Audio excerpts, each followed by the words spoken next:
שלום לכולם, משה במאה ה-20, ספר הדרכה אוניברסלי בסיסי, מאת סוזן רוט. לפני שנתחיל ללמוד, הייתי רוצה לציין את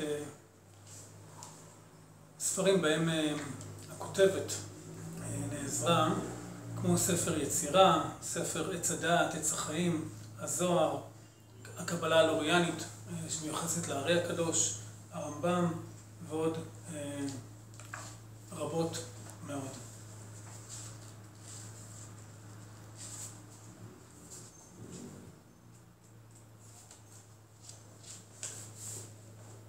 לזמן עצמו.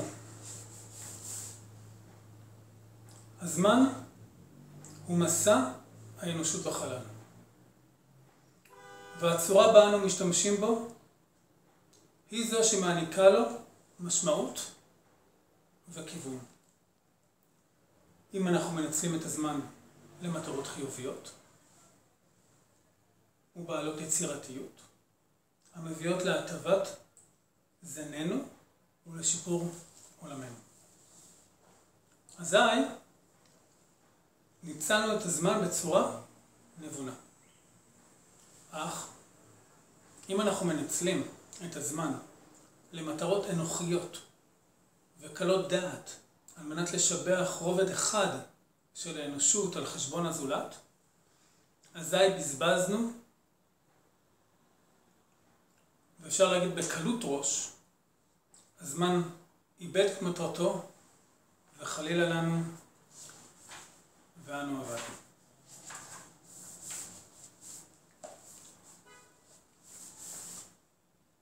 בהקדמה,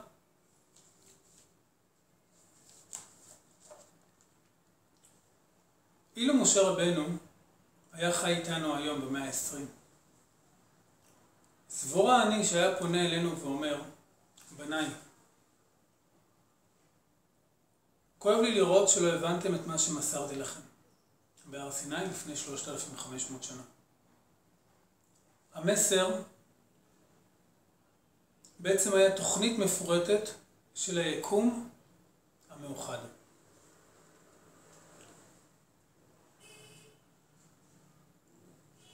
יקום מאוחד בו אנחנו חיים, בדומה לאדם הראשון, זכר ונקבה, בצורה זוגית מאוזנת.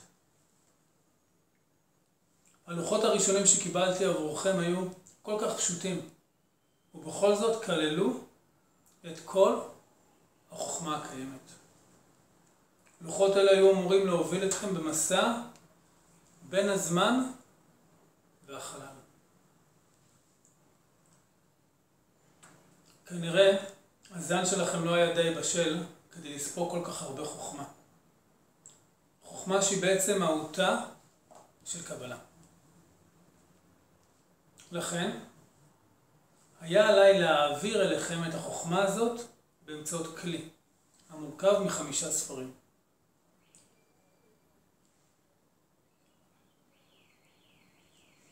מרופד כמו בצל, ואתם אמורים לקלף אותו קליפה אחר קליפה.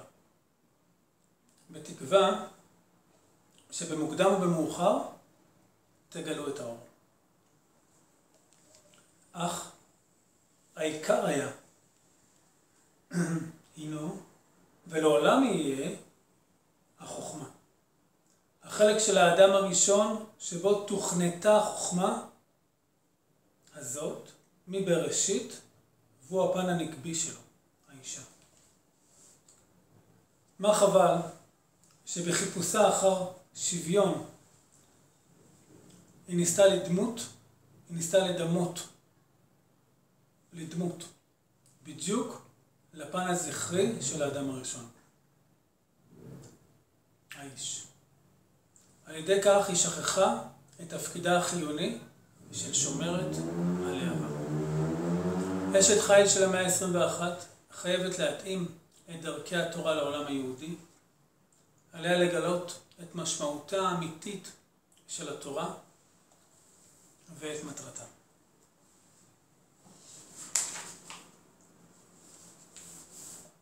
אשת החיל בת ימינו היא החווה של המאה ה-21. הפן הנקבי של האדם הראשון. היא האישיות אשר תקבע איזה מין עולם מחכה לנו. בחירתה בטוב לעומת הרע תעביר את האנושות מדרך של חורבן לדרך של תחייה. החווה בת המאה ה-21 חייבת בסופו של דבר לאכול מפרי עץ החיים, קרי התורה. על ידי כך היא תעורר בתוכה ובכלל האנושות את חוכמת התורה, דבר שיבטיח את המשך החיים בכוכב הלכת שאנו מקנים ביתנו. על פי משנה התורה, יסודי התורה א' וב', יסוד היסודות ועמוד החוכמות לידע שיש שם מצוי ראשון, והוא ממציא כל הנמצא. וכל הנמצאים משמיים וארץ, מה שביניהם לא נמצאו אלא מהמיתת יימצאו. ואם יעלה לדעת שהוא אינו מצוי, אין דבר אחר יכול להימצאות.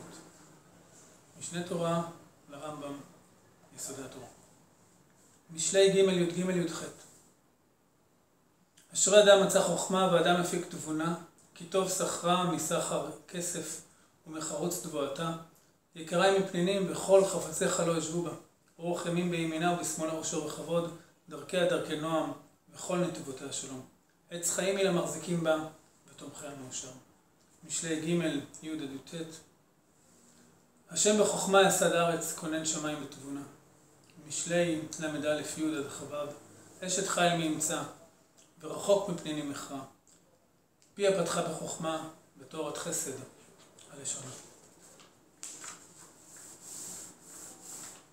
הקדמת המפרש. הרב משה בן יהודה.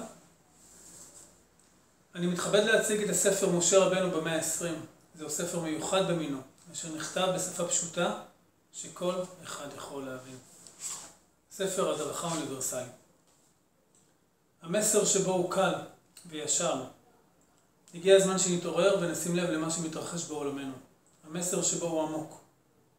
למרות שכולנו שונים זה מזה, כל אחד הינו בעל זהות אישית. וכל אחד הוא בעל קשר וחוכמה מסוימת. קיימת אחדות שורשית המקשרת את כולנו בתוך שלמות גדולה יותר. אחדות זאת נמצאת בכל היקום כולו. מתוך השראה עמוקה שקיבלה ממקורות התורה, כתבה מחברת סוזן רות את הספר הזה. עריכת עבודה זו הייתה הזדמנות נדירה ומרגשת. כאשר הסופרת סוזן רות מזגה את מקורות התורה לאמת עבודתה, וכאשר היא קבעה עמדה בעניינים שנויים במחלוקת, חוכמת התורה התבלטה בכל תפארתה. הקוראים יראו כי הצגת החומר על ידי המחברת נעשית בצורה הגיונית ואיתנה. ספר זה מסביר כי אנו חיים בעידן מיוחד במינו.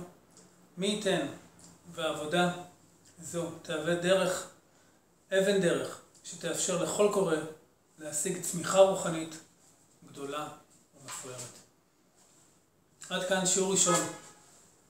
משה במאה ה-20, ספר הדרכה אוניברסלי בסיסי. תודה רבה על ההקשבה. שלום שלום, תבורכו.